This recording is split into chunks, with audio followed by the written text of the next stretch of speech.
Hello, everybody. Good to see you. Thank you so much for checking out our Ignite Wednesday night lesson time.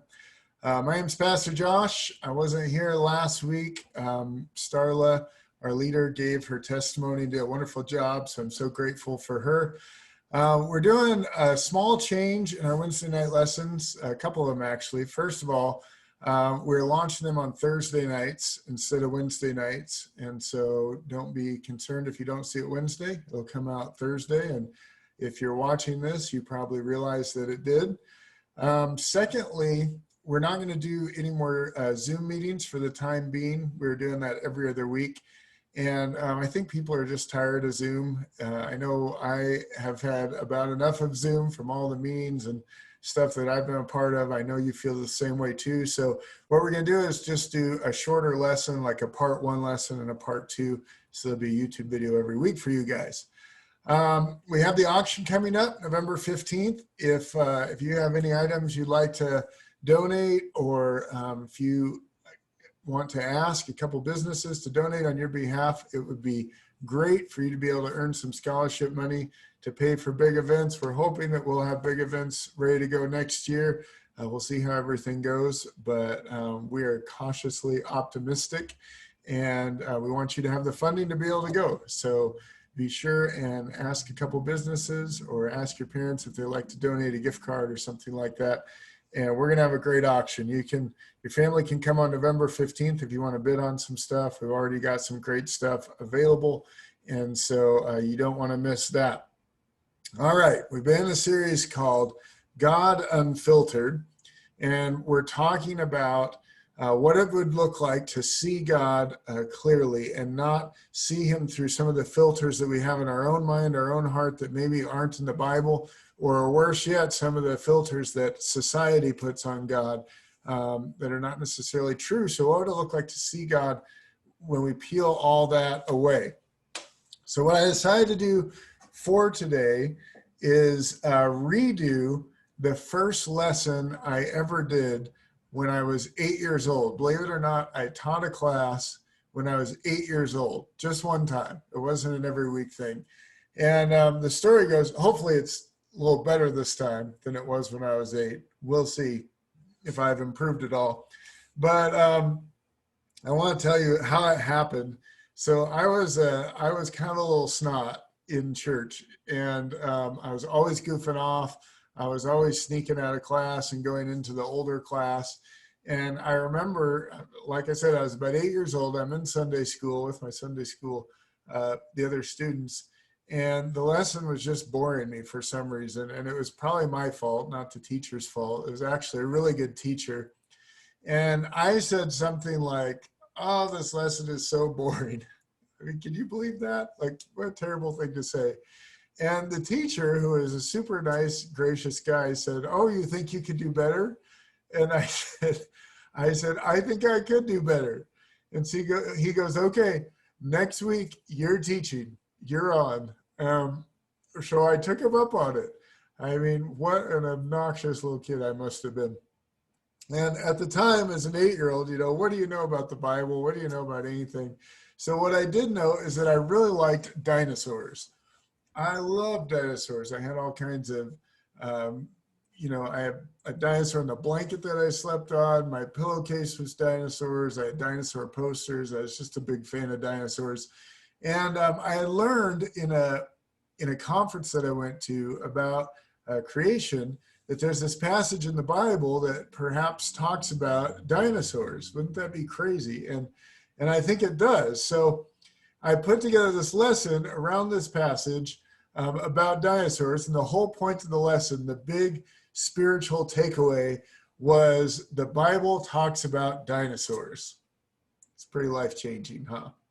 Now, I actually still believe that the Bible talks about dinosaurs, but I think the point is a little different. So I read this passage. I'm going to read it to you in a minute. And I actually wrote out in little like 8-year-old handwriting, which my handwriting is only slightly better than it was when I was 8. And I wrote the whole verse out, and then I wrote like these lines where people could fill in the blanks to make it like, here's the passage, what are the words that you fill in, and maybe we'll know it better from that or something like that. So this is what it says. It's in Job chapter 40. This is God talking. He says, look at the behemoth. Behemoth is kind of an interesting word for an animal, right? It's not something we're familiar with. So what is this? What is this behemoth? He says, look at this behemoth, which I have made, just as I made you. It eats grass like an ox. So we know it eats grass. Maybe it's a cow or like an elephant or a hippopotamus, something like that.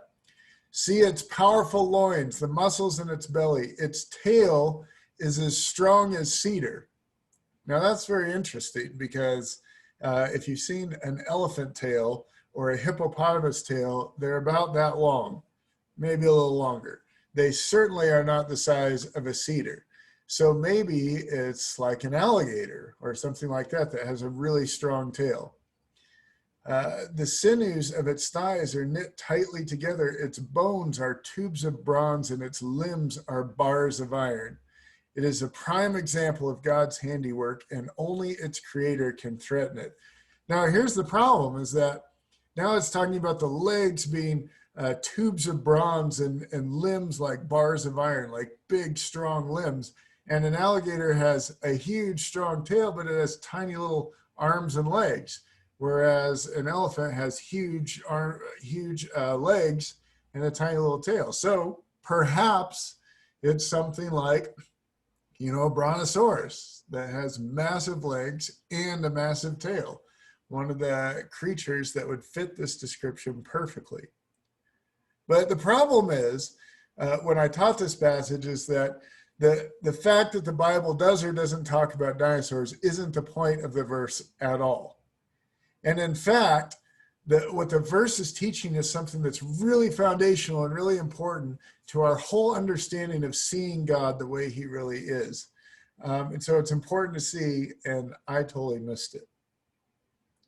What helps us understand why this passage is so important is to look at Job's life. Now, some of you are really familiar with the story of Job. You've heard it over and over again in church, and some of you aren't, and that's okay too. But just by way of a quick overview, so here's this man named Job, and he's a great guy. He lives an incredible life. He's generous. He loves his family. He works hard. God says that when he looks at his life, he sees a lot of righteousness in what he does and how he lives. And he's blessed, and he's wealthy, and he's got houses, and he's got resources, and he's got a big family. And life is going great for Job. And he's doing all the right things, and he prays for his kids, and he loves his kids. So Satan goes to God, and Job doesn't know this is happening, but Satan goes to God and says, well, Job only honors you because he's wealthy and he's blessed. You make his life great. So that's the reason he loves you. If you let me take all that away, God, if you let me take all his stuff away, then he will curse you to your face. And God said, you know what? I'm going to let you do that because I believe that Job's righteousness is deeper than just being happy of how blessed he is. So Satan does it. He attacks Job, and his house is burned to the ground, and all his cattle and resources are stolen or killed. And worst of all, one house where many of his children were at, or all his children were at a party, was burned to the ground. And we could not imagine what this would be like to go through. I mean, to lose everything you own, to lose just about everything you love. And on top of that, after he's lost all those things, then Satan attacks his health, and he gets these boils on his skin, and pussy and itchy, and he just can't escape it, worse than the chicken pox. Everything is falling apart. He has nothing left. I remember I was in a school. I many times would take donuts to school, kind of like I do to FCA at Bend High and Mountain View. So I love taking donuts into school because then I go from the creepy old guy to the donut guy, and everybody loves me because the donuts don't even know my name, but it works. So I bring donuts into the school in Vancouver. and I'm hanging out with a group of teenagers and having a great conversation. And there was a high schooler in the school whose dad had passed away years ago. He was living with a single mother, and she had gotten sick and also passed away while I was there. So the last parent he had died, and they had just told him the news.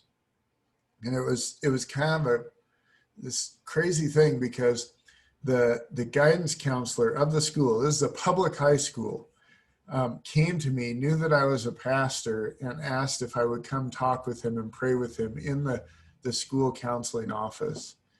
And I'm sitting with this kid, and I mean, talk about like just astonished and shocked, and like everything's gone and everything's changed, and he didn't have really a lot of resources in the first place.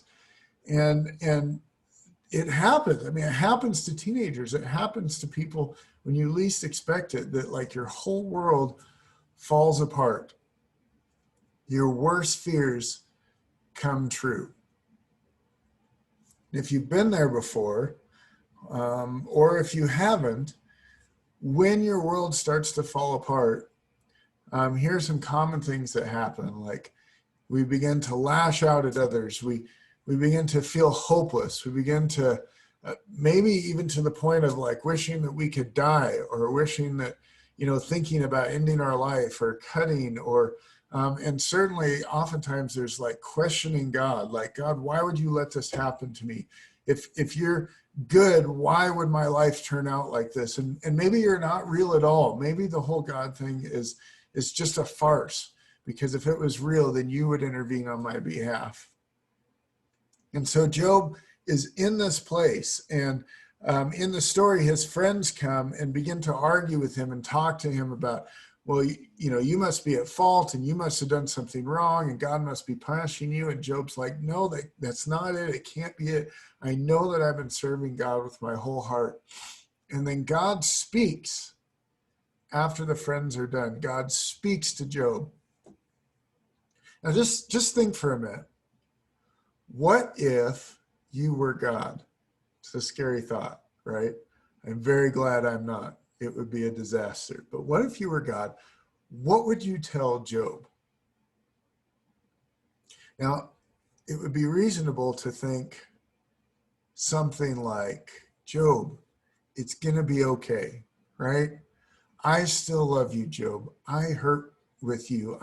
I've got my arm around you to comfort you, or to even tell Job what happened, right? To tell him, you didn't know this, but Satan wanted to test you, and you've passed the test, and you've been doing awesome, Job. Maybe, I mean, at the end of the story, God restores to Job everything that he had. He restores his wealth. He restores his houses. He gives him more children. And maybe God could say, listen, like, hang in there, and I'm going to restore everything. You just trust me, and it's all going to work out okay. But God doesn't do any of this stuff. It's almost shocking how God relates to Job in the midst of everything that he's going through. This is what it says in Job 40. Now, these are the verses right before the Behemoth passage that I just read to you. God says, brace yourself like a man, because I have some questions for you, and you must answer them. Will you discredit my justice and condemn me just to prove that you're right? Are you strong as God? Can you thunder with a voice like his? God sometimes speaks in third person as he's talking. All right, put your glory and your splendor and your honor and majesty on display. Then, of course, the passage about the dinosaur, I think it's a dinosaur, comes out. Look, Job, look at this creature that I made. Look at how massive he is, and the scale and the power. Job, look at the way that you could go up to this creature and pound on it and kick it and do everything you could with all your strength and all your energy for days until you die of exhaustion, and this creature would not even feel that you're there, would not even know that you're trying to hurt it. And God's saying, I rule over these creatures like they're my pet. Like if I asked them to fetch a stick, they would fetch a stick because I am so much greater and am in control and I see things so much bigger than you do. You know, this is one of the most stressed out, anxious, and depressed generations in American history. And I think that part of the problem is that we as young people have gotten to a habit of, well, you're young people. I'm not really young anymore, but young people have gotten into the habit of looking at all of our problems like dinosaurs, like they're huge, like they're this big, huge, massive thing that overwhelms us. I mean, my grades are too low. What am I going to do? Or my grades are too high. Maybe I spend too much time on them. Maybe I need to spend more time with friends. My life isn't balanced. My friends drive me crazy, but I don't have enough friends and I need more friends. I want people to like me. My family is nuts. I can't handle hanging out with them, but oh, my parents don't give me enough attention. And if they just paid more attention to me, if they gave me more freedom or less freedom, or maybe you have some sort of sin that you're dealing with or addiction and it's hopeless and it's overwhelming and I don't know how to stop, or I'm not strong enough, or I always say the wrong things. Why do I say stupid stuff all the time? Why can't I just say the right things? Or I don't have enough money, or I just on and on and on. And all these issues look like these huge dinosaurs in our life. What are we going to do? One of my favorite movies of all time is Jurassic Park. I don't know if you guys have seen the first one. Maybe you've seen some of the subsequent movies. But I remember seeing in Jurassic Park, I saw when I was 13 years old. It's the first PG-13 movie I ever saw. And when those dinosaurs came on the screen, like I was just shocked and in awe at what I was seeing. There wasn't movie graphics like that back then. So none of us had ever seen a dinosaur like that on a screen.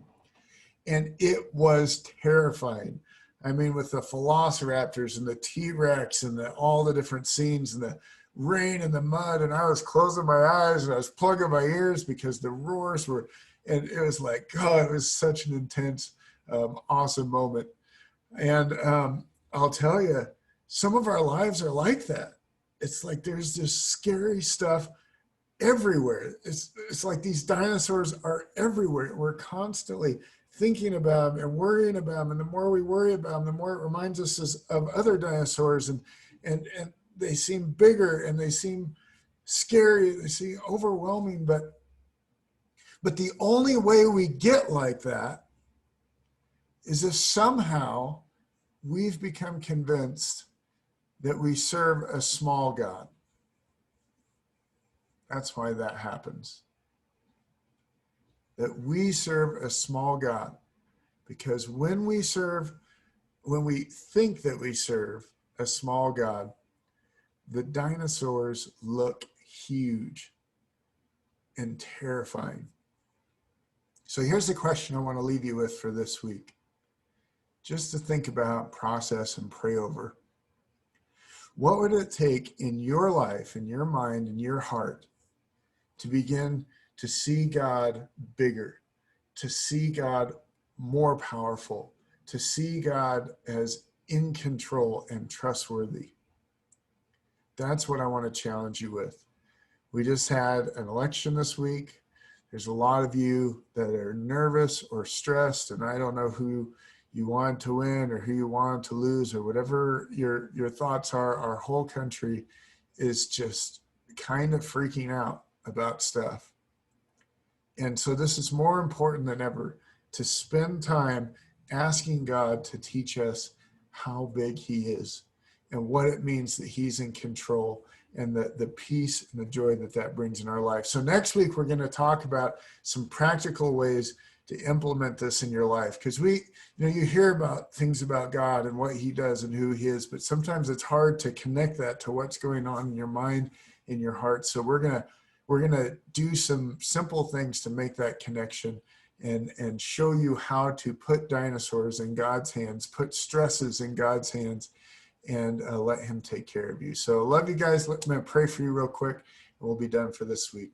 So Father, thank you that you are big. Thank you that you love us and you care about us and you're in control, and we can trust you to do the right thing, God. Help us no matter what we suffer through, no matter what discomfort or pain that comes our way. God, help us to cry out to you and to trust you that our life is in your hands and you know better than us. And we ask this in Jesus' name. Amen. Amen. Love you guys. I'll see you next week.